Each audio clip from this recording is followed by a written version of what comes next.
Sonic the Hedgehog, the Blue Blur, Blue Wind, Iblish Trigger, all names associated with one of the most iconic fictional characters of all time. While these days he's mostly known for having a good or even great game on occasion, followed by a stinker or two, back in the 90s you couldn't toss a stone down the street without hitting something Sonic related, whether it be a brand new video game, merchandise, comic book, cartoon, or even the infamous balloon from the 1993 Macy's Thanksgiving Day Parade.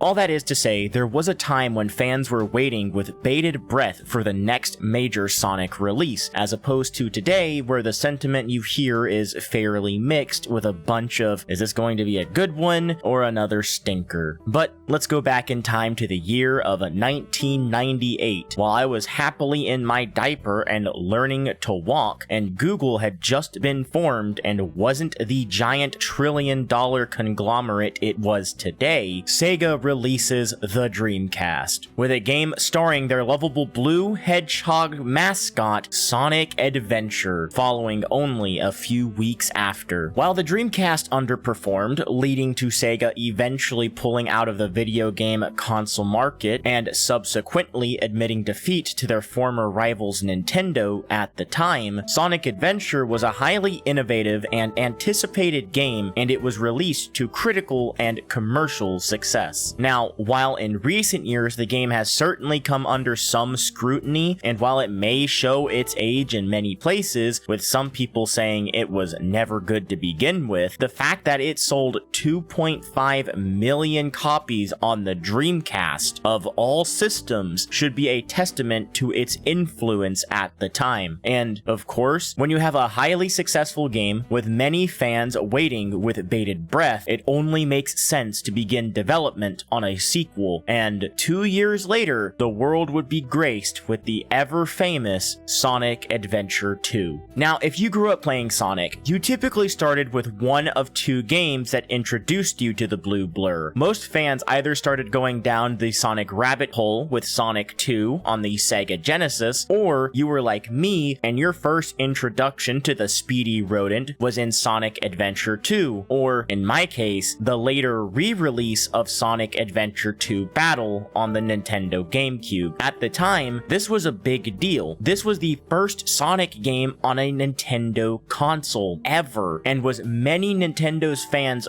first ever exposure to the Blue Blur. At the time, and for many years after, Sonic Adventure 2 and its GameCube port was considered to be the greatest Sonic game, or at the very least, greatest 3D Sonic game of all time. To this day, you can still stumble upon reviews of people claiming it's this great milestone for the series, with some even still claiming it's the best 3D Sonic game. And as someone who has a lot of nostalgia, not just for the series, but this game specifically, I remember beating it for the first time at my friend's house, going back and forth, and the rush I felt when we got to those end credits, it was like nothing else. And as a result, I wanted to take a deep dive and see if the game still holds up to this day. So please join me whilst I go over my experience with this now 20-year-old game in a trip down memory lane. So why did I give such a long-winded introduction? Well, other than being required by YouTube law to give a short history of the Sonic franchise whenever I discuss the series for the first time on my channel, I wanted to give you guys a brief insight into my personal history with this game. The game is very nostalgic for me, and as a result, I will most likely have some biases towards it, but even with that in mind, I'm going to do my best to take off the rose-tinted glasses and look at the game and how it holds up today. And while I've got you here, I'm going to go ahead and ask you to take a moment to please press that subscribe button. I was absolutely blown away by the support from the last video, and the fact we've already hit my first major goal way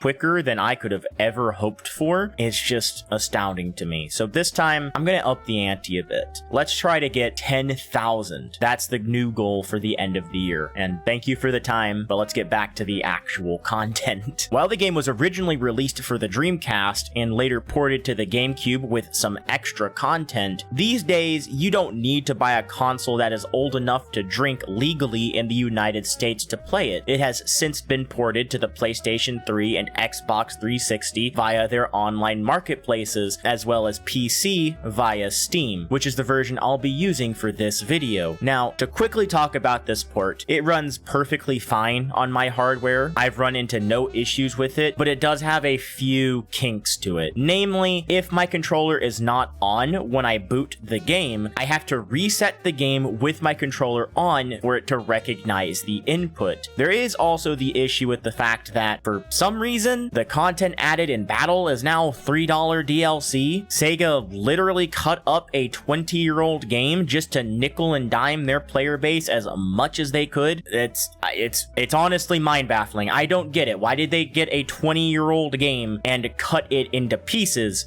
Whatever. That out of the way, let's actually start the game. The game opens up and we're instantly hit with some absolute bangers. If there is one thing that Sonic as a franchise has always done right, it's the music. Even the worst games in the series always have some genuinely really good music to listen to, and this game is no exception. The fact that Sega hired Crush 40 to do a huge chunk of the soundtrack to not only this game, but the entire franchise will never not be wild to me. But boy howdy, am I glad they did. This paired with the stylish opening film adds to that early 2000s rock vibe that the game has going for it, and I am all about it. So far, we're off to a pretty good start. As we select single player mode, we're greeted by two options, Hero or Dark, and wanting to start things off right, we select Hero. As we select the Hero side story, we're greeted by another cutscene, which for the time was pretty impressive. We can see that Sonic has been arrested, though we're not told exactly why yet, and we watch as he easily knocks out the guards on the helicopter and breaks out before grabbing a door and using it as a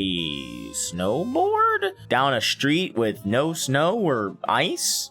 The music and the aesthetics of the level instantly hit you as we start city escape, boarding, as I guess we'll call it, through cars as if they're only cardboard cutouts, eventually ending the section by knocking a tram off the rails. And I sure do hope there was nobody in that, otherwise yikes. Anyhow, mass destruction and murder aside, we eventually land and begin running down the busy streets of the city. Which city?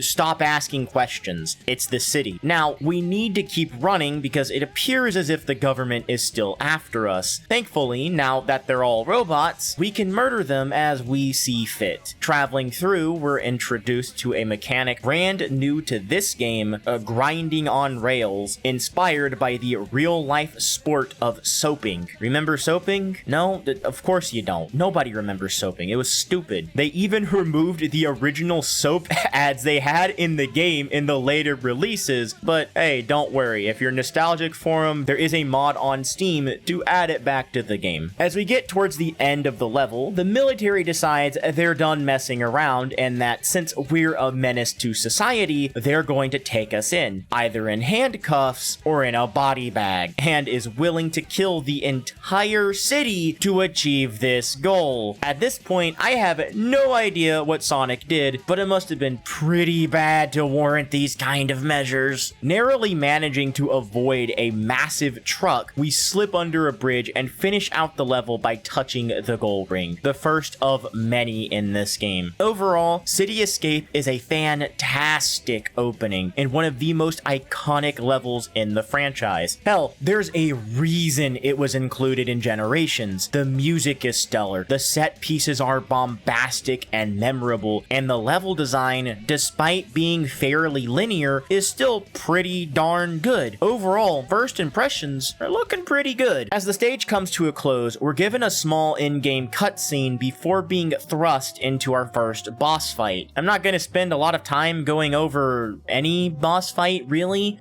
They're all pretty easy and pretty quick to get through, and this one is no different, acting as more of a small bump rather than a proper roadblock. Boss handled, we're treated to another cutscene, and it seems as if we're being greeted by a brand new face to the franchise who has seemingly just stolen a Chaos Emerald. As Sonic goes to confront this black and red hedgehog, coming to the conclusion that he has been framed for what our mysterious assailant has done. The rodent in question shouts "Chaos Control," and in the blink of an eye, warps away, but not before telling us his name is Shadow, and with a flash of light, he's gone, leaving Sonic to deal with the military that was after him. Meanwhile, on what I can only assume is Angel Island, which is apparently in the middle of the desert in Egypt now, if the nearby pyramid is anything to go by. Well, anyway, we see Knuckles in a spat with this strangely curvaceous bat, and no doubt she was some furry's sexual awakening. I tell you what they're arguing about, but the sound mixing is so bad in these cutscenes I can barely make out the words they're saying.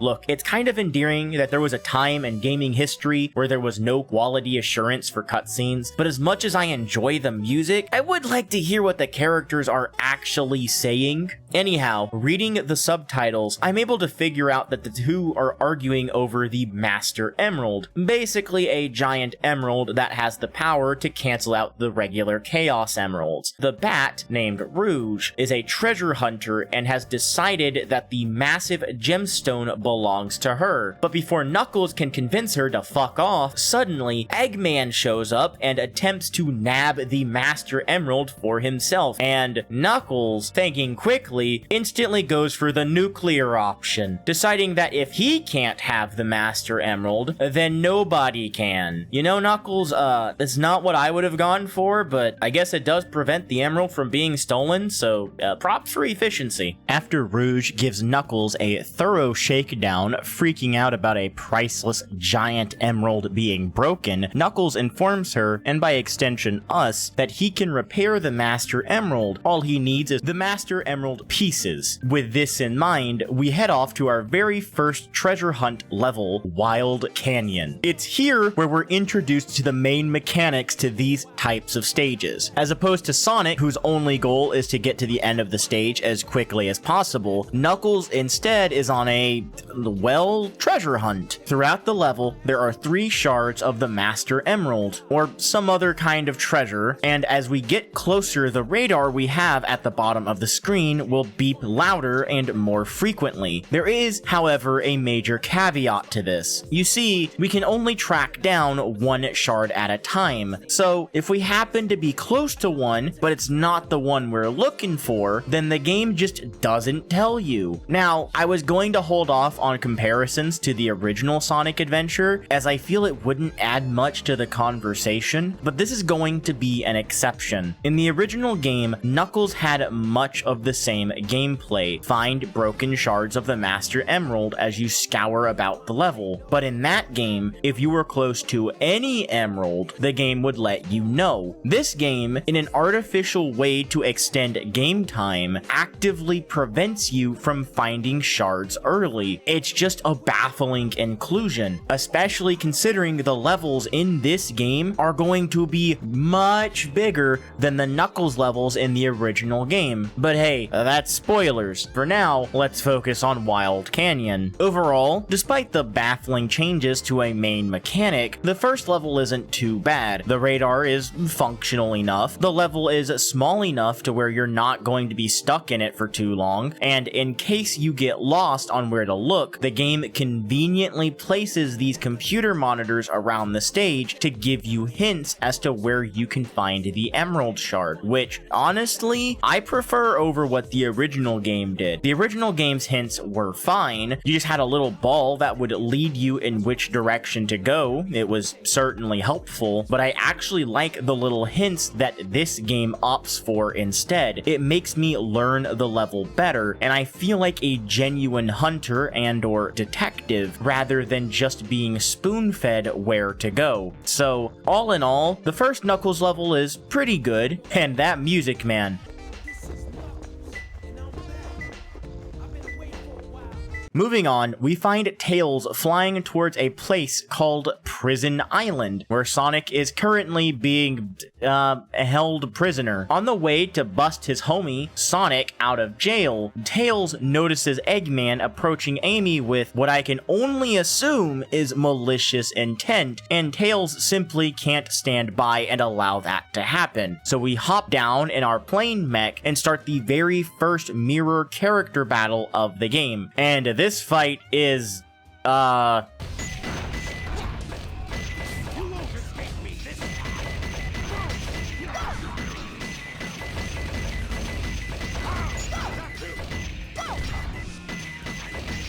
it's a mess. To be honest, all mirror matches are kind of a joke, but this is hardly a good first impression. Well, regardless, we kick Eggman's butt and send him packing. With Amy saved and Eggman handled, we head off to our next level, Prison Lane, the first Tails level of the adventure, and this is probably the worst playstyle in the game, and by far the most contentious. See, Tails, for some reason, just can't use his legs outside of cutscenes. I guess the poor boy broke them in between games, and as a result, we're stuck to the mech. The problem with the mech is that it's, well, it's clunky. I know, overdone memes aside, that's genuinely the best word to describe it. Every time you try to turn in this thing, it's like, strangely abrupt? It's difficult to describe, but if you play the game for a few moments, you'll see what I mean. The mechs feel like they're fighting you every single step of the way, barring when you're going in a straight line, I guess. Moving on, and mech controls aside, we're also introduced to the, I guess we'll call the main gimmick of the mechs, and that's the targeting. And to be honest, this is probably the best part of any Tails level. As you hold down the fire button, you're given a laser pointer, and for every bad guy that laser happens to hit, you target them. Let go of the fire button, and you'll watch as every robot you've just targeted is blasted apart, and it's honestly very satisfying and my favorite part of these levels.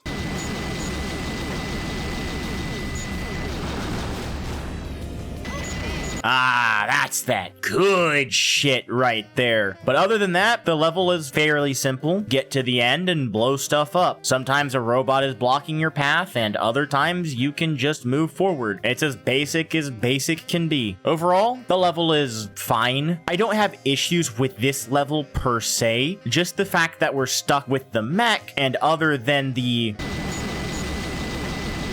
These levels are the low point of the game. I'm sorry to any Tails fans out there, but it's the truth. These levels are mediocre at best, and sadly, this isn't the only one. And while we're discussing it, let's diverge away a bit and talk about some history. So, according to various rumors, Tails was not originally planned to be playable in the game. Now, keep in mind, this has never actually been confirmed, but according to speculation and the original trailers of Sonic Adventure 2, the only playable characters that were originally planned were Sonic, Knuckles, and Eggman. Spoilers for the Dark Side story, by the way. But after initial screening, it said that the devs decided to add Shadow, Rouge, and Tails after fans expressed disappointment at not seeing the two-tailed fox in the trailer. Now, again, keep in mind, none of this is confirmed, but it would certainly explain why Tails is trapped in a mech, because the easiest easiest way to add him into the game was to essentially make him a reskin of another character. A shame they couldn't have given Tails literally anything else, but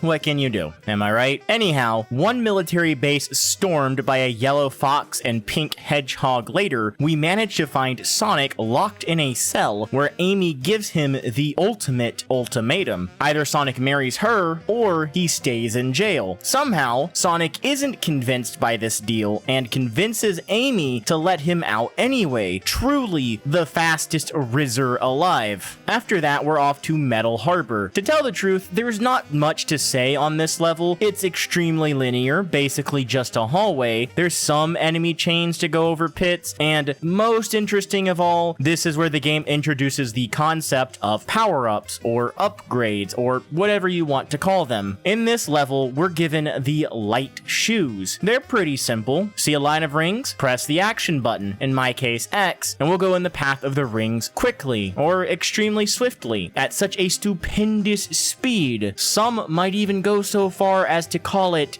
dare I say, fast? Realistically, the power is only ever necessary for when there's a bottomless pit and a conveniently placed trail of rings going over it. Other than that, you can use it if you want, but it's not really that helpful, besides getting a small burst of speed. Upgrade collected, we make our way towards this giant rocket with a counter going down and a massive sense of urgency as it gets closer and closer to zero. Of course, we're Sonic the Hedgehog, the fastest thing alive or something, so it's no problem getting ourselves to that there rocket. Once we're well and truly in the stratosphere, Sonic then decides to let go of the ship, and paired with the stint in the first level, I have come to the belief that Sonic is immune to fall damage, and therefore bottomless pits should not be able to kill him unless they're also filled with water. Anyhow, sliding down this tunnel, we find ourselves landing on the goal ring for the level. Overall, Metal Harbor is fun. The upgrade we get is an upgrade, but it has its moments, and the set pieces are explosive and memorable. It's a good level. The only issue with it is that you're basically going down a hallway, but hey, it requires a modicum of skill, and I don't mind linear in games, but I can certainly understand why this sort of level design might be detrimental to others. Once we're done with Metal Harbor, we find ourselves in a small arena surrounded by jungle, and conveniently, there's another hedgehog here to butt heads with. Thank goodness, I was worried this small space was going to go to waste. After we get 3 hits in on this fake hedgehog, we're greeted to another of Sonic Adventures 2's cutscenes. This time, we overhear Eggman through Shadow's radio saying we don't have much time until the island explodes. This, understandably, puts us into a panic, and without another word, we split off from our edgier counterpart, making way to Tails and Amy, hoping to get off the island before the detonation. With that, we start the next level with Green Forest, even though it looks more like a jungle to me, but whatever. Traveling through the green scenery with nary a hill in sight, truly Sonic Team was at their most experimentative here. Again, there's not a ton to say for this level. It's fairly straightforward. We move in a straight line, swinging on vines, running through hoops, and eventually touching the goal ring. Not to say that the level is bad, far from it. It's definitely exciting, especially with the vines really giving off a massive sense of speed as we swing around on them. There's just not much different between this level and the previous one when we're playing the game sort of casually. Hell, there's not even an upgrade to collect. It's a standard Sonic level, and that's about all there is to say about it. Now, finally, we're on to one of the most iconic levels in all of Sonic, and one of the worst levels in the game, Pumpkin Hill.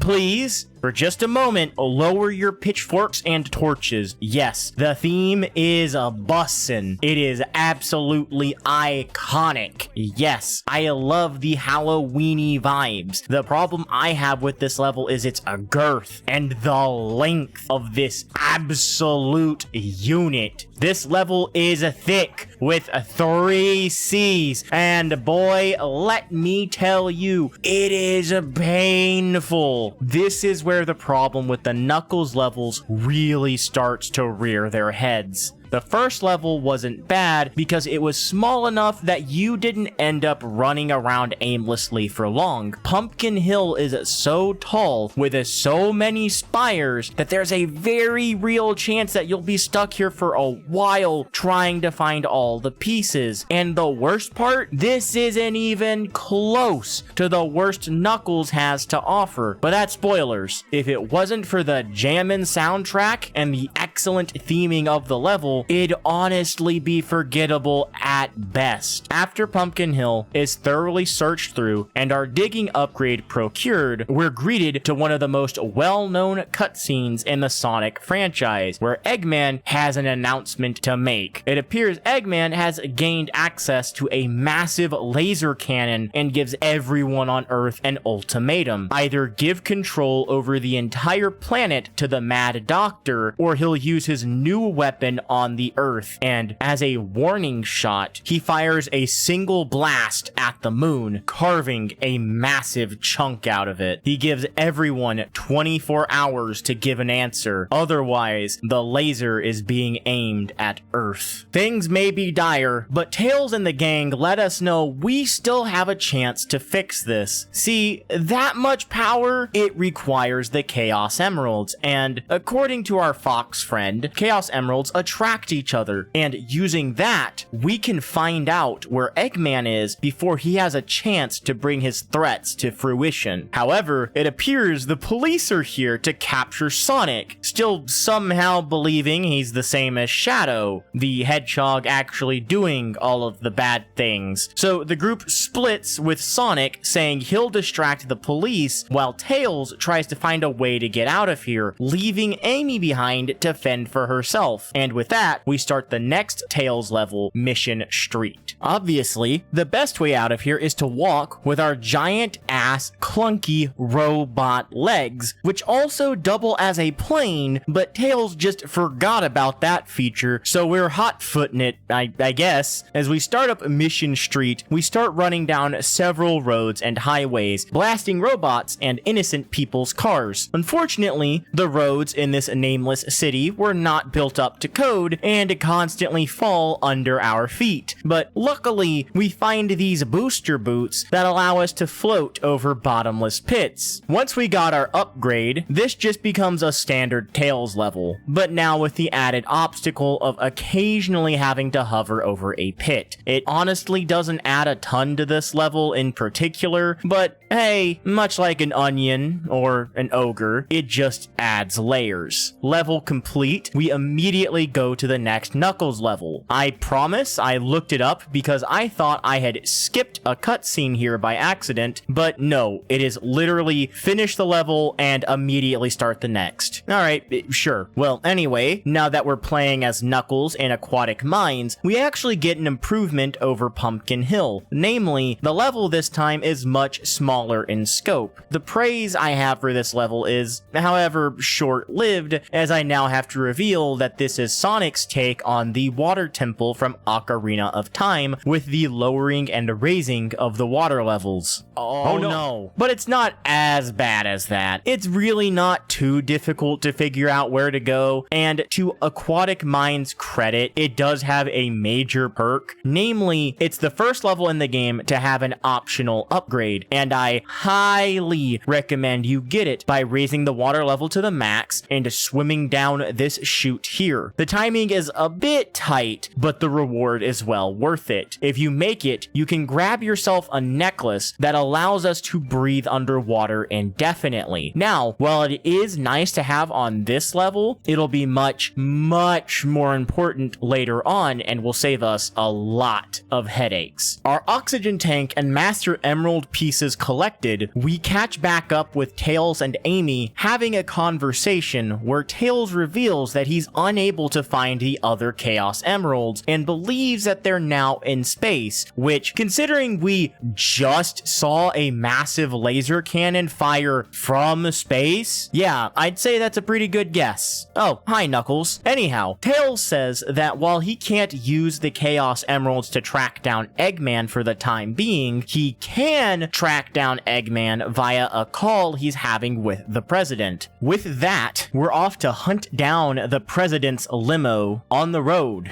in a car. Why Tails didn't just fly over everything to get to the president faster and safer is beyond me. But then again, my IQ also isn't 300, so what do I know? Tails is just playing 6D chess and I'm over here eating marbles. It's here that we're introduced to this game's karts levels, and brother, let me tell you, Mario Kart, this ain't. Like, I can go on a straight line fine, whoopity-doo, but the moment I try to turn, it's like the steering wheel locks up, but then when I brake, it can turn again, but then it turns like too good? Like I'm always drifting. It's bad. The controls are bad. I do not know how you make driving in a game this bad, but this is just awful. This level sucks, and I'm just thankful I don't have to race anyone with these controls, because then I probably wouldn't be able to finish the damn game. All we have to do is get to the goal before the timer runs out, and even constant screw-ups shouldn't stop you from getting to the limo because the timer is very generous. After that train wreck, we watch as the president is in a meeting with Eggman, who is simply restating that he demands they surrender to him. But before the president can give Eggman a proper answer, Sonic and Tails arrive at the scene, telling him not to panic as two of the most wanted criminals in the world right now break into his car and start hacking his equipment. With the information we've garnered from our escapades with the president, Sonic and Tails discover that the good doctor is currently on the Space Colony Ark. After Sonic and Tails make their exit, apparently Knuckles remembers seeing Eggman going towards this pyramid from the beginning of the game, and we, for some reason, didn't think to check this out first instead of hunting down the damn president, but whatever. Sonic, Tails, Knuckles, and now Amy decide to storm the pyramid in order to find any clues they can, and with that, we start the next Tails level. Why?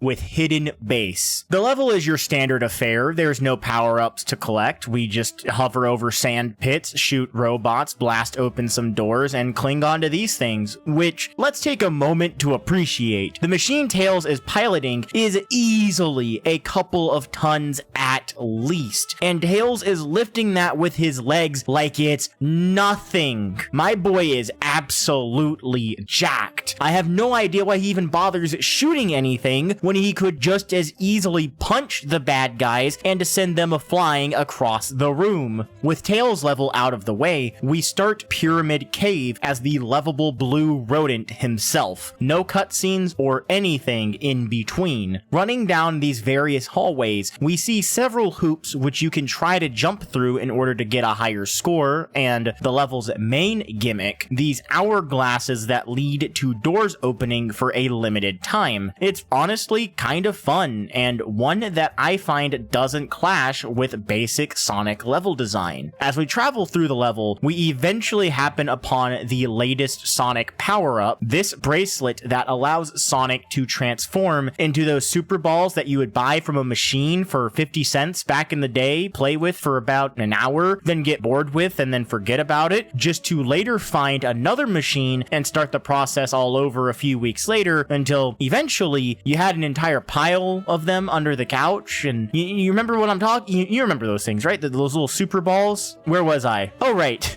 With this upgrade, we can now reach high up ledges we couldn't before. Honestly, the power-up is pretty mid. I don't think it's fun because it just forces you to stop on occasion in order to bounce yourself higher, breaking the fast-paced flow of the level. Thankfully, it doesn't happen that often, but it always makes me groan when it does. Eventually, we make it to the end, and to be honest, that was a solid Sonic level. I enjoyed it. I liked the minor puzzle solving, the aesthetics, and the level's main gimmick. It's one of Sonic's better levels, even if it is also one of his most linear. As we get to the end, we find ourselves at a sealed door, and unable to just break it down or hack it or something, we decide we need to find some keys in order to unlock it, and who better to put on the job than the world's best treasure hunter himself, Knuckles. As we start off this Knuckles level, I will say I, again, am not a big fan. Death Chamber is massive and confusing, with several segments that are hidden behind portraits that require you to dig to get to them. The power-up from this level is also nothing amazing. It's just these awkward rectangles that allow us to break open steel crates. Somehow managing to track down all 3 keys after what feels like an eternity, Knuckles finds himself face to face with our next boss fight with this Luigi's Mansion looking motherfucker. Oh, okay. The fight is nothing too difficult. We just need to turn on the lights with this hourglass, dig him out, hit him, then rinse and repeat while listening to some of the most annoying sounds known to man every time he turns around.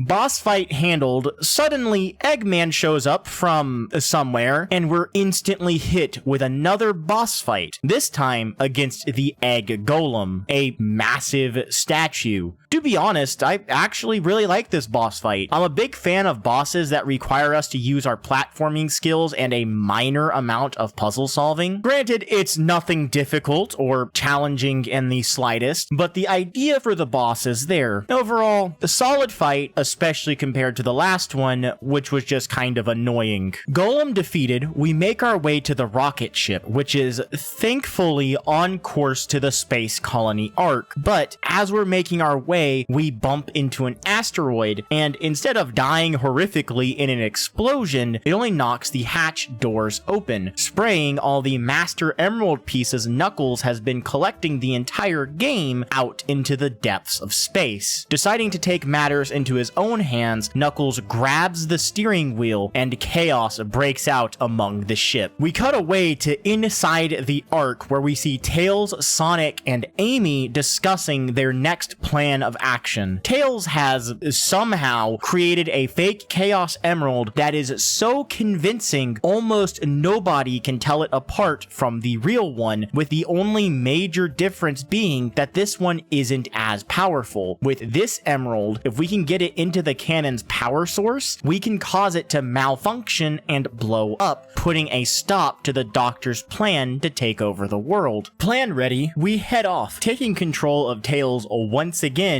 in Eternal Engine. This level is annoying even by Tails standards. Enemy placements are just outright awful. Like, they're placed just to be as aggravating as possible. Like, right behind a door that hasn't opened yet, and yet they can still attack you before you even see them, because that's fair, right? With also plenty of dynamite placed around to blow up several windows so you can get sucked out into space, and it's just, ugh. Even the power-up is nothing exciting. All we get is the ability to blow up some steel crates. Yippee. Well, we somehow managed to get to the end of the level, and we get to blow up this thing, and with it blown up, the level is over, and my goodness, am I glad it's done. The level overall is just bad. There's nothing I particularly enjoy about it. The level design requires us to take a leap of faith, has terrible enemy placement, terrible beginner traps, and even the music isn't that great. Honestly, one of the worst levels of the hero side story. As we finish with Tails, we cut to Sonic, who's about to put the fake emerald into the cannon's control system before being rudely rudely interrupted by Eggman, who tells us he's holding Amy hostage and he better hurry or the good doctor's gonna paint the walls with Amy's gray matter. Turning back the clock a bit, we find ourselves playing as Knuckles after he had split off from the other three, this time in Meteor Herd. And again, there is no cutscene to really indicate this, we're just here now. Well, anyway, the Master Emerald pieces have been scattered again, and,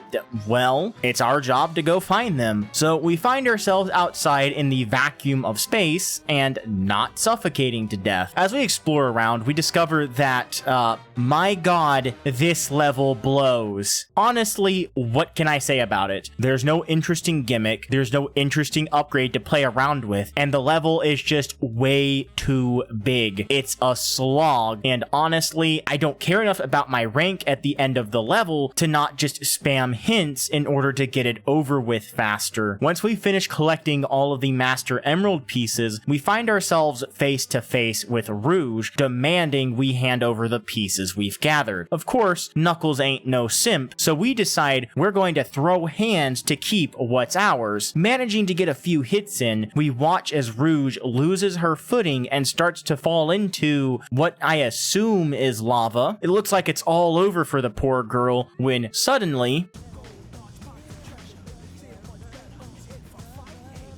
And while we don't get a thank you for saving her life, it is enough to convince Rouge to at least hand over the shards she's collected. All the pieces put together, we manage to put the Master Emerald back into its original form, and Knuckles' part of the story is over. For now, back to Sonic, we start our mad dash to Eggman and Amy in Crazy Gadget. This level introduces a tense atmosphere and a sense of urgency as we run through these chambers with some of the most dangerous and annoying enemies in the game, and one of the most nerve-wracking gimmicks, gravity changes. It's awkward and definitely takes getting used to, but for the most part, it's not too terrible. For now. This level also introduces the Flame Ring, Sonic's power-up that allows him to break steel crates. Oh goody, yeah, that's what he needed. As we make our way through the level, we find ourselves at one of the most anxiety-inducing moments of any Sonic level. Seriously, I remember playing this as a kid and it scared me so much. I couldn't even finish the level. My friend had to do it for me. The controls are awkward and it's honestly just, ugh.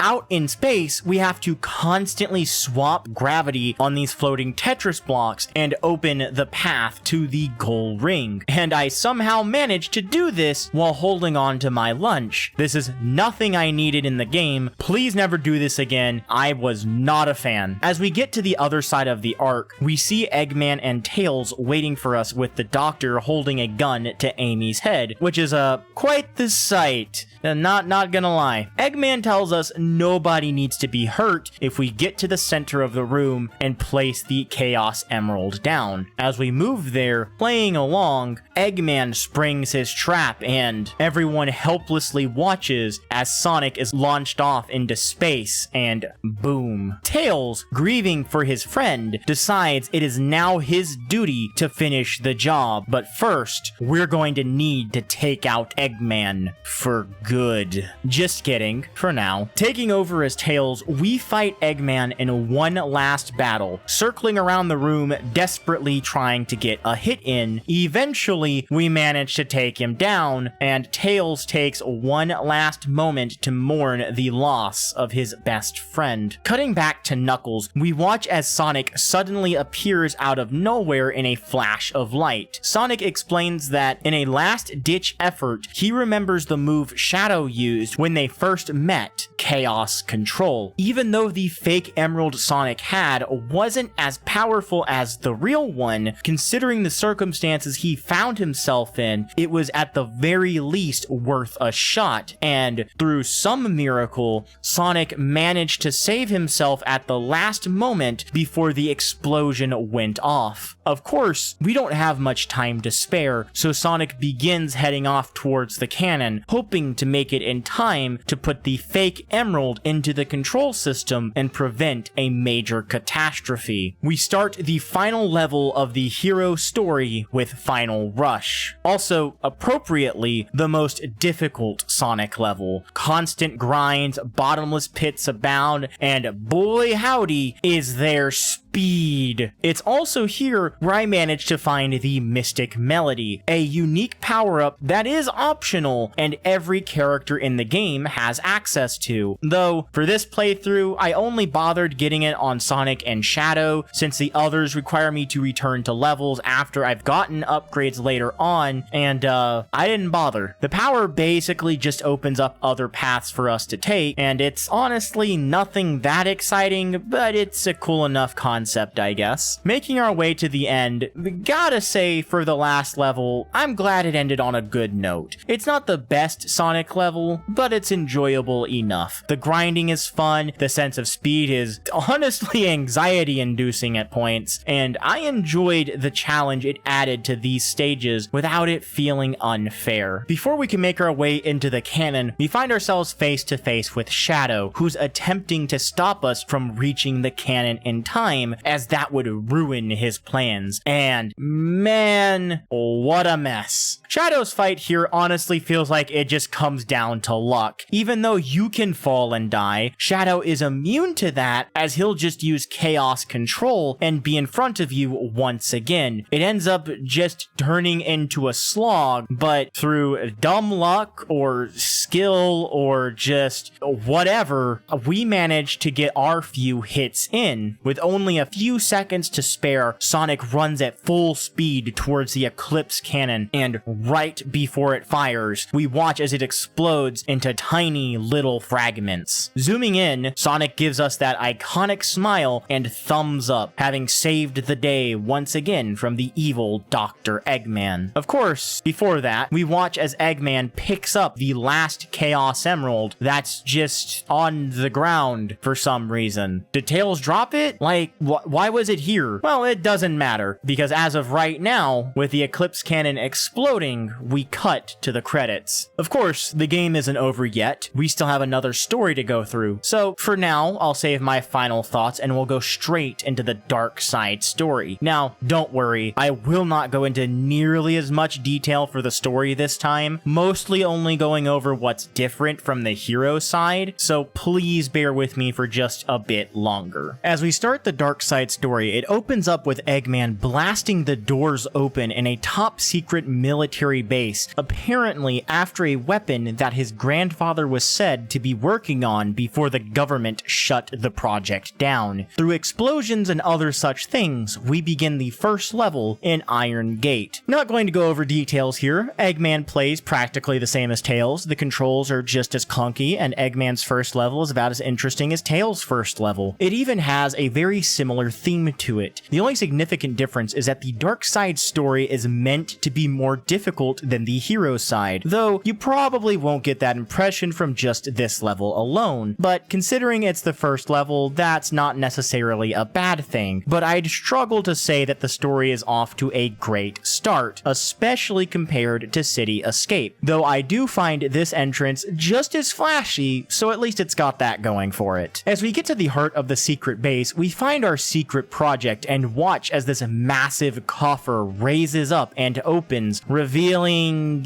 a hedgehog. This is how Shadow and Eggman met, apparently. And for all that build-up and the tense music playing, I have to admit, it's pretty damn funny watching Shadow be the big reveal and top secret weapon Eggman's grandfather was apparently working on. Shadow says he has an offer that Eggman can't refuse, and to prove how strong he is, we're immediately thrown into a boss fight. Not a lot to say here, it's a copy and paste of Sonic's first boss fight, and yes, in case you thought otherwise, Shadow is the Darkside's version of Sonic, playing identically to him. First boss defeated and Eggman thoroughly impressed, Shadow tells the Doctor to gather the Chaos Emeralds and meet him on the Space Colony Ark, and there, he'll assist the man in taking over the world. We cut to Rouge, and it's the same cutscene as the first time, so we're not going over it, and instead we'll start talking about Rouge in her first level, Dry Lagoon. And yes, she plays just like Knuckles. You know the problems I had with Knuckles gameplay, and none of it is any different from Rouge. Of course, she does have one major downgrade to Knuckles, the music. Look, for all my issues with Knuckles and his levels, I cannot deny his music slapped. Rouge's music isn't bad, it's just weird. Like, it's not what I expect from a Sonic game. Anyhow, Rouge's first level is fine. Much like Knuckles' first level, it's small enough where the problem of only being able to hunt down one shard at a time isn't a major issue, and I also really like the aesthetics. I think they're nice. Moving on, we find ourselves playing as Eggman in Sand Ocean as he's making his way to his hidden base. And again, instead of flying there, like we saw in the cutscene, we instead go via walking mech. Why? I don't know. Iron Sand is, again, nothing to write home about. It's a standard Eggman level that's just a little too long. We shoot some robots, we jump over some sand, and we blow some things up, and eventually reach the end of the level. It's about as middle of the road as a mech level can get. Luckily, we get to our base just in time to catch the news where reporters are saying Sonic is robbing a national bank and stealing a Chaos Emerald, even though we have a clear-cut picture of it being Shadow, who looks nothing like Sonic. I guess the news reporters are just racist to hedgehogs or something. I don't know what to tell you. Cut to Shadow, we see him having a flashback to a girl named Maria on the Space Colony Ark. And I'm going to take a moment and pause the narration for a bit to rant about some fun Sonic lore. It's revealed in other sources that Maria is dying from a disease known as NIDS, which is the Sonic universe's equivalent to AIDS. No, I am not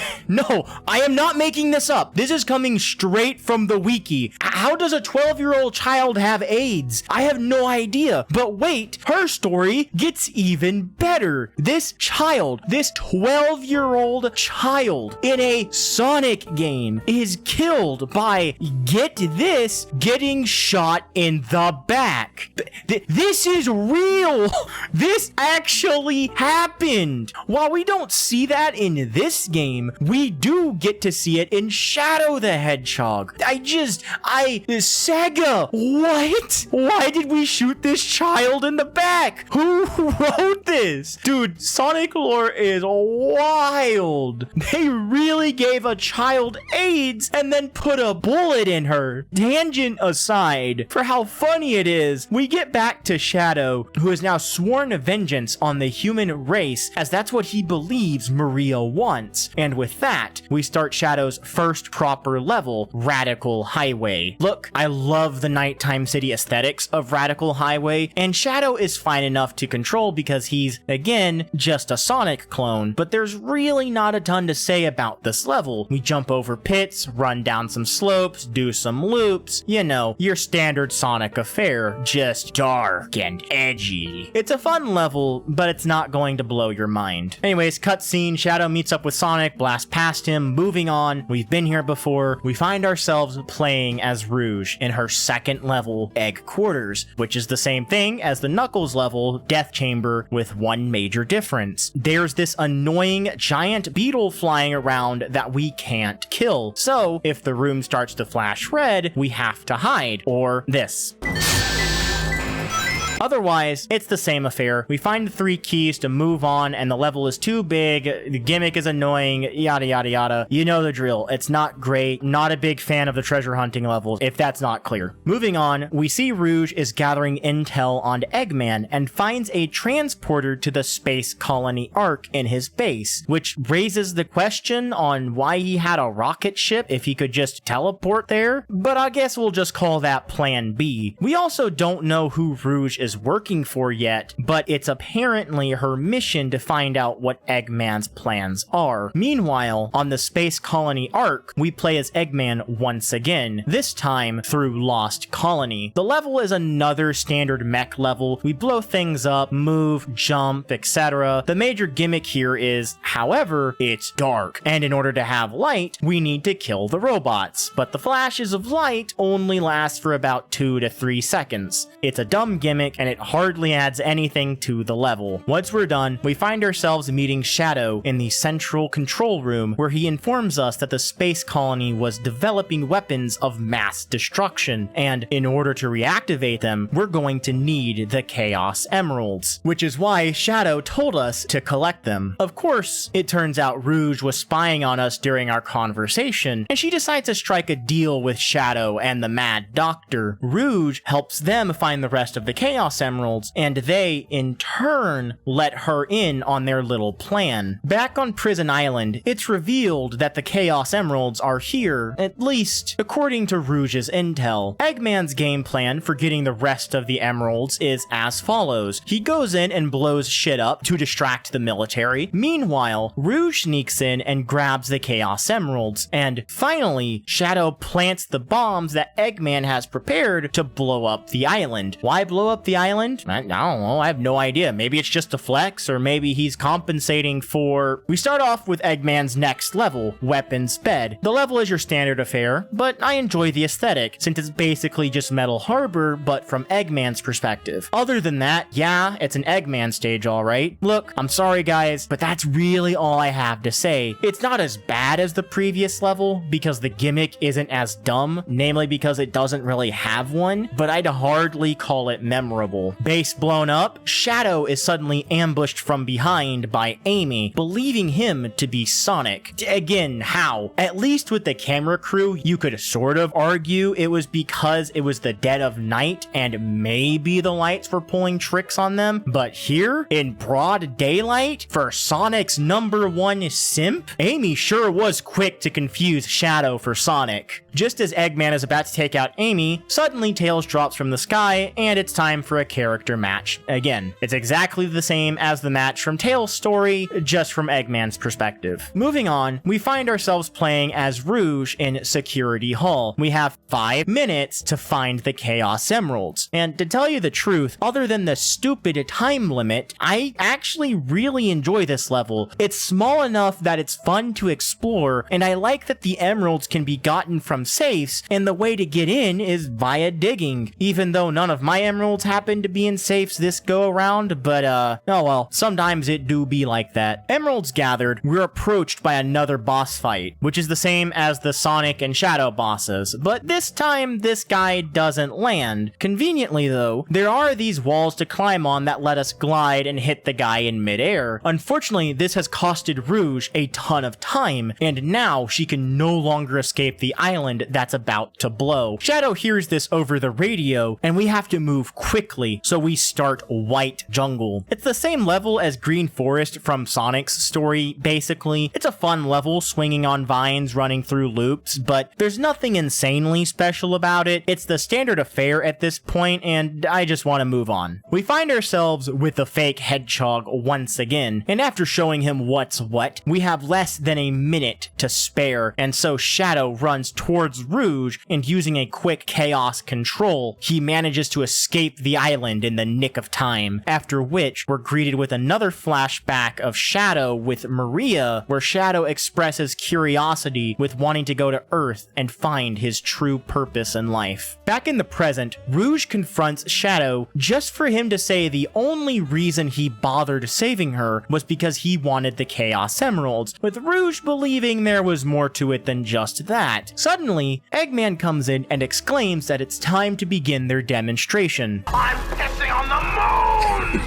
cannon fired, we cut back to Eggman, who seems mad. Apparently him and Shadow are upset because with 6 emeralds, the cannon will take too long to charge up, and that makes them not a threat, despite the fact that nobody on Earth should have any idea how long the cannon takes to fire. But whatever. They need the last remaining Chaos Emerald, and luckily the newspaper points out that the owner of said emerald is none other than Tails, which he apparently got from his actions in Sonic Adventure 1, which is a nice callback. Moving on, we find ourselves playing as Rouge, whose job is to track down Tails. How do we do that, you ask? We have to drive carts again.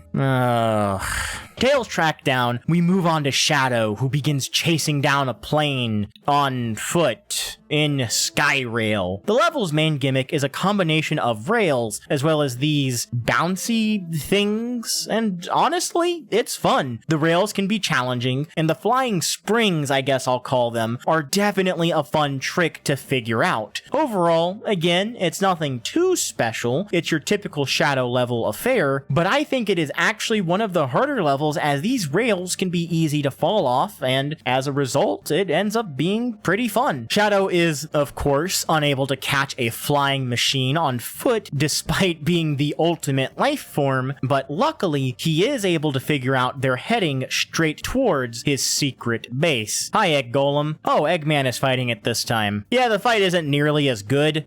You just keep shooting it, and you hope you take out all its weak spots before it kills you first. Moving on, Golem defeated once again, we find Rouge alone with the Eclipse Cannon, where she starts doing research on Project Shadow and discovers something shocking, but of course doesn't tell us what. Meanwhile, Sonic and friends are spotted on the security camera, and Rouge decides that now is a good time to go and collect the last pieces of the Master Emerald, so she heads off to her final level, Mad Space. Oh, no.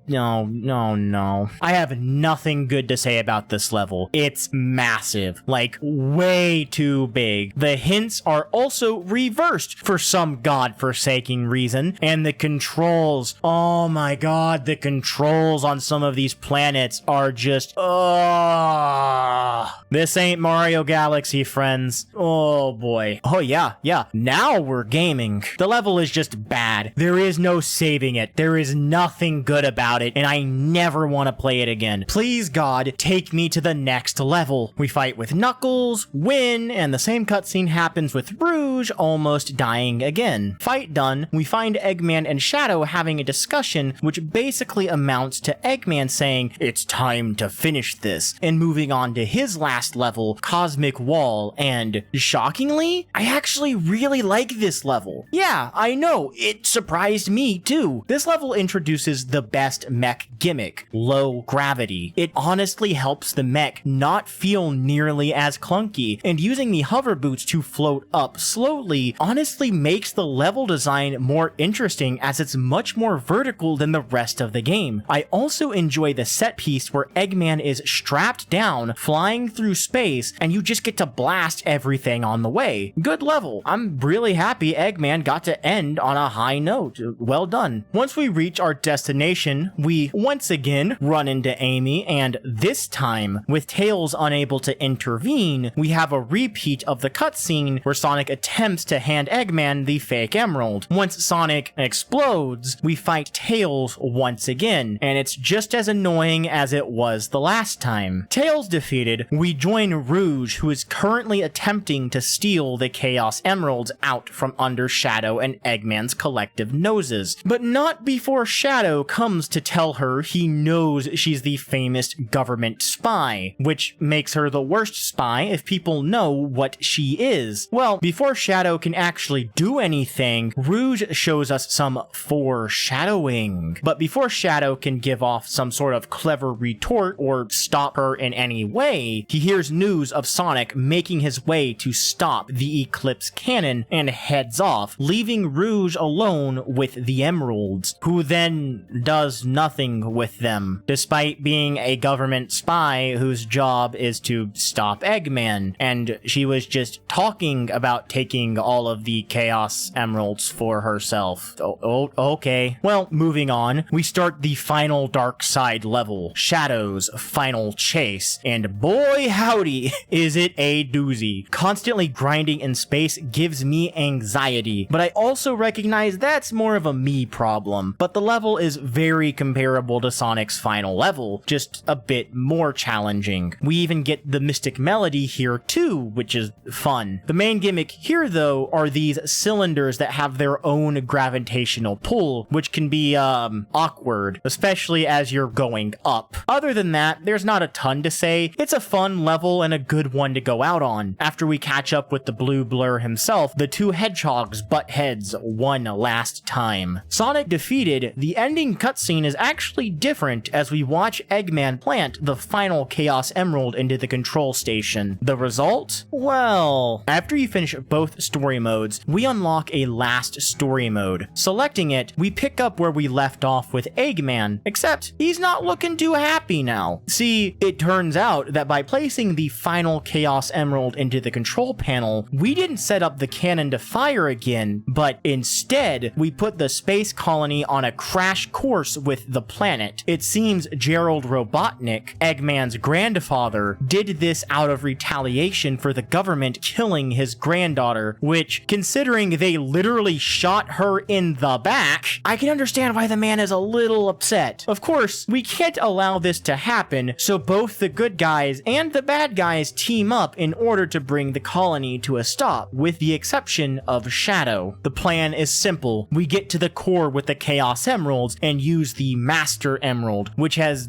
somehow managed to shrink in size, but Knuckles, what the hell? How did this happen? In order to neutralize the power of the Chaos Emeralds, with the plan set, everyone takes off. We start off playing as Tails, with the main goal being to get to the first security door and destroy it. Along the way, we do typical Tails things, blow up robots, hover over pits, etc. It's nothing too exciting, it's a Tails section, alright. We also have the added gimmick of Time Stop, which I'm only going to mention in this section because it's a mechanic literally everyone is going to have. Security door down, we pass the baton over to Eggman, whose section is exactly the same. Look, you couldn't have expected much to be different. Eggman's section is a bit more challenging than Tails, but otherwise, there really isn't a difference. One more security door down. Now we swap over to Rouge, who is tasked with finding a switch in order to drain the liquid out. Doing some searching and digging around, we eventually find a way to disable the protective case around the switch we need to hit, press it, then pass the mic over to Knuckles. So, remember that oxygen tank we found for Knuckles in Aquatic Mine? Yeah? Well, this level is the reason we wanted that. While it is possible to beat this section without it, having it makes things so much easier as we can stay underwater for as long as we want, and we don't have to mess with the air bubbles at all. Honestly, it's really cool. Big fan of things like this, and I wish the game had more upgrades in this style. But regardless, our goal now is to find another switch to open the last security door. And to be honest, I'm a bit ashamed to admit that it took me this long to figure out where, but eventually I got to it. And finally, we move on to Sonic, whose job is to take the Master Emerald to the core and put a stop to the arc before it crashes into the earth. Here, the goal is simple. Get to the end of the level using all the tricks we've learned up until this point. It's nothing extraordinary, but the section is classic Sonic fun, and that has to count for something. Oh hey, I think this is a reference to Sonic Adventure 1 and the Sand Tunnel. Neat. Once we finish the level, we cut to Amy exploring the Ark on her own, where she happens upon Shadow currently brooding. As she approaches him, Amy attempts to change Shadow's mind and convince him to help everyone to save the people of Earth. It's here where Shadow remembers his true promise to Maria, where she begged him to help the people of Earth. With this in mind, Shadow heads off towards the others in hopes of preventing the worst case scenario. As we go back to to Team Blue, we find Sonic and Knuckles at an altar held within the space colony for some reason that houses the Chaos Emeralds. But before they can use the Master Emerald to neutralize them, suddenly Giant Lizard, which is where Shadow comes in. He says he'll take care of the lizard while those two go and take care of the Chaos Emeralds. So, it turns out this creature was the original Shadow and a prototype of the ultimate life form. Now, how did Gerald go from creating a massive lizard to anthropomorphic 3-foot tall hedgehog with rocket-powered shoes? I don't know. Beats me. But, we're here now and it's boss fight time. So, the fight is actually pretty varied, which is surprising. It starts off with us needing to dodge the Bio Lizard's attacks long enough until he gets winded, at which point we can grind up its tube and hit the big glowing video game weak spot. The dodging is actually pretty creative, if I'm honest. He'll shoot these electric balls out of his mouth, and depending on if it's high or low, you either need to duck under or jump over them respectively. Once we've gotten a couple hits in, Bio Lizard decides to change things up, and instead of allowing us to grind his tube, he instead summons these balls to attack us, but we can use them to our advantage in order to homing attack chain up to his weak point. Once we've gotten him down to the last bit of health, he turns off gravity, I guess? And now we have to dodge the same balls while managing to get to his weak point one last time. Boss fight done, we cut over to Knuckles using the Master Emerald, which has managed to regain its girth. Thank goodness, I was real worried about that for a second there, in order to neutralize the Chaos Emeralds. However, the Bio Lizard did not seem to be a fan of that and uses its power in order to fuse himself with the space colony Ark. In a final gambit to stop the Ark from crashing into the Earth, Shadow and Sonic use the Chaos Emeralds in order to transform into their super forms for one last confrontation. Flying through space, live and learn by Crush 40 playing in the background, we start the final boss fight, and man, the atmosphere is so good. And then when we start the actual fight, it's kind of a major disappointment. It's just dodge lasers and hit the big glowing weak spot. For as cool as the build-up and everything else surrounding the fight is, the actual boss fight doesn't really do anything for me. There are some interesting things to talk about, such as, for example, we can swap between Shadow and Sonic by going to the other side of the arena, which is a nice touch, but otherwise, yeah, dodge stuff and hit the giant boil, with it getting harder to do so every time you manage to pull it off. With the Bio Lizard, now known as Final Hazard, defeated, we get the final cutscene of the game, where we watch as Super Sonic and Shadow combine their power in order to use a massive chaos control and teleport the Ark back to its original position, preventing it from hitting the Earth and saving the day. This, however, comes at the cost of Shadow's life as he plummets to the planet, his promise to Maria fulfilled. See you next game, buddy. With the story out of the way, let's take a moment to talk about some of the side content. Now, I'll start with the Chao Garden, because I know it's by far the most popular side mode in any Sonic game, and I've read so many forum posts and comments online about people who play the game exclusively for the Chao Garden, and to tell you the truth, I really didn't spend any time on it. Don't get me wrong, the Chao are cute, and there are aspects about the garden I genuinely enjoy. It's just the fact that I don't want to have to grind levels over and over and over for rings and animals in order to raise the stats on my Chao. Grinding in specific games like a farming game could be fun, but this isn't a farming game. It's a Sonic game, and grinding for hours at a time in a Sonic game, well, that doesn't sound like my ideal time. I can imagine only a few things more mind-numbing than spamming City Escape to get the resources I need to raise the best possible Chao. Look, I know there are plenty of Chao fans out there, and if you love the Chao Garden and everything it has to offer, then I am genuinely super happy for you. I'm glad there are people out there that can push past the grind and get to the good part of the Chao Garden. I'm just not one of them. Sorry. sorry. Another thing you can do, if you hate yourself, is attempt to get all the emblems in the game. Now, I know I haven't really talked about emblems up until this point, so let's go ahead and explain what those are. Whenever you beat a level in this game, you get one of these emblems, and just by finishing the main story, you get about 30 or so. Now, you may be wondering, how many emblems are there total? 180. There are 180 emblems in the game. How? Well, there's a stage select option where you can open the game and every stage has 5 missions you can do, each with different requirements. This can range from anything like beat the level under a certain time limit, or complete the level with this many rings, or find a lost Chao, etc. And not only do you have to complete all these missions, you also have to get an A rank on every single one. And you need to do all the Chao stuff because there's also emblems behind that. Oh, and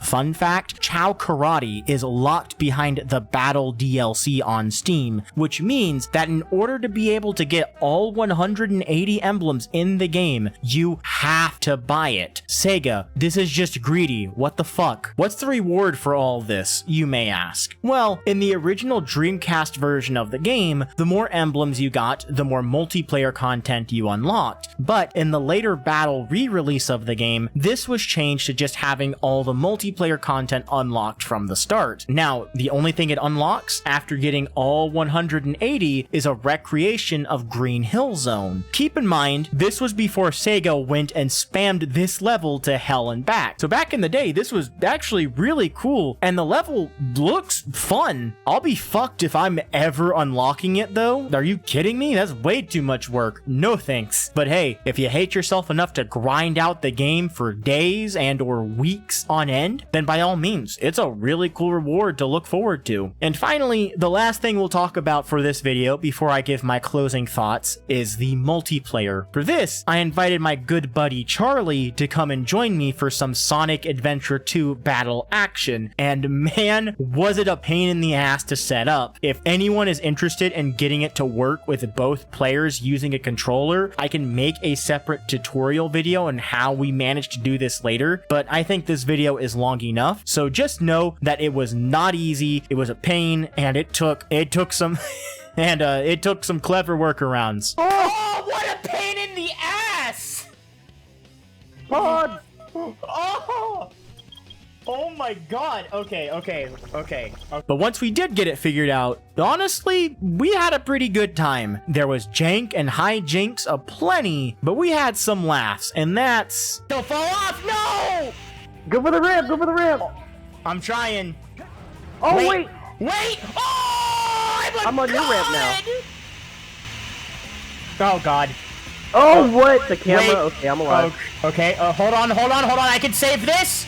I can No save way, this! dude, you're gonna keep the win out from under me. Oh, no! Wait! No! No, I missed! I was watching you. Oh my god, this fall is so goddamn long. Oh my god, it actually... What? You stopped me falling down! You piece of shit! How did I do that? You get... It hit me, I just had a shield up. I got a shield as soon as you hit me again! Are you serious? I don't like Sonic. This game sucks. Oh, Can that's you- a rail. Oh, I thought they were... Oh, okay. Oh, I cheated! Wait! Oh, no, I'm stuck! I can't do anything! There we go. That was pretty funny for last place.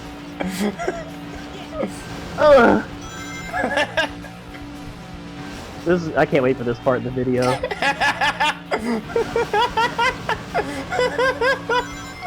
It's so sad. and that's worth something. Honestly, if you got a buddy and you want to screw around for about an hour or so, this isn't a bad way to spend that time. And massive shout outs to my boy Charles. Check him out on Twitter if you're interested in shiny hunting on Pokemon. He does a ton of that. So finally, with all that said and done, what are my final thoughts? Sonic Adventure 2 was an ambitious game for its time, and it's one that is very close to a lot of people's hearts. I know plenty of people who are nostalgic over this game, but when I look back on it, I start to see all the cracks. While I won't harp on it for too long, the story in the game is just sort of okay. It's not terrible, and hey, for a Sonic game, not terrible is about all you can ask for, so we'll give that a pass, especially since that's not what you're playing the game for, and the voice acting is... So, how did you know it wasn't the real world? Okay, well, it's bad, but in a fun way, you know? Like, I don't deny you have people like Tails, who is just... A secret military base that is reinforced and super strong. It's called Prison Island. not great, but it adds to the game's charm, and honestly, I wouldn't change it for the world. It reminds me of a time when voice acting in a game was considered a luxury, and nobody really knew what they were doing, so they just pulled a few people out of the office to voice a few lines. But the part of the game where it really starts to fall apart is the gameplay. The mech levels and the treasure hunting levels in this game, with a few exceptions, range anywhere from okay to just downright atrocious. And even the Sonic and Shadow levels, while fun, are hardly anything to write home about. Many of them not feeling any different from the other levels, other than their aesthetics. Overall, do I think the game is bad? Not really. I still enjoyed it, and I do think there was a lot of love put into it. And I do think it does have a lot to love. I think it'd be ignorant to say nostalgia alone carries this game, even if it is a major reason as to why it's still so popular. I just think the game has aged very poorly, and it wouldn't be the first Sonic game I recommend to someone looking to give the series a try. I just think there's too much holding it back from true greatness. With all that being said, however, I still love the game, flaws and all. Sonic Adventure 2 is a game very close to my heart. No matter how many flaws I see or experience within the game, nothing will ever take away the memories I have with it. The memories of staying up with my friends all night in order to beat the game for the first time. The memories of it being my very first GameCube game. And the memories of talking to the other kids at school about how awesome it was. And nothing will ever take away the legacy it has left behind. Hey, if you made it to the end of the video here, thanks for watching. I do genuinely appreciate it. I'm going to take a quick second here and just, if you are interested in streams, I do stream over at twitch.tv/BillyTheCorgi. Please stop on by. I'd love to see you there. I also have a Twitter if that at all interests you. I also wanted to take a moment to say this video was originally going to be a lot shorter than the Dishonored video. I had originally intended for this to be about 15 to 20 minutes, and I wasn't going to go as in detail, and then the Dishonored video, it kind of blew up. Way more than I had expected. Way more. So I thought, okay, you know what? Let's really dig into details. We're gonna see if that was a fluke or if long form content is really the way to go for my channel. And hey, I love these sorts of things. I love going into detail about games. So we'll see how well this does. And if you're here from the Dishonored video, thank you. And if you discovered this video on its own, thank you. And if it's your first time dropping by, I do want to say we did manage to hit partner. We managed to hit partner off of that last video, which is, it's still hard to come to terms with that I managed to hit the first major milestone in my YouTube career. And I'm hoping, you know, the end goal at the end of the day is to eventually be able to do this for a living and be able to quit my current job and, you know, do things like this. I do enjoy content creation and everything that comes with it. And so now our next major goal is going to be 10,000 subs by the end of the year. I'm not sure what the celebration for that should be. I should have honestly had a celebration for 1,000, but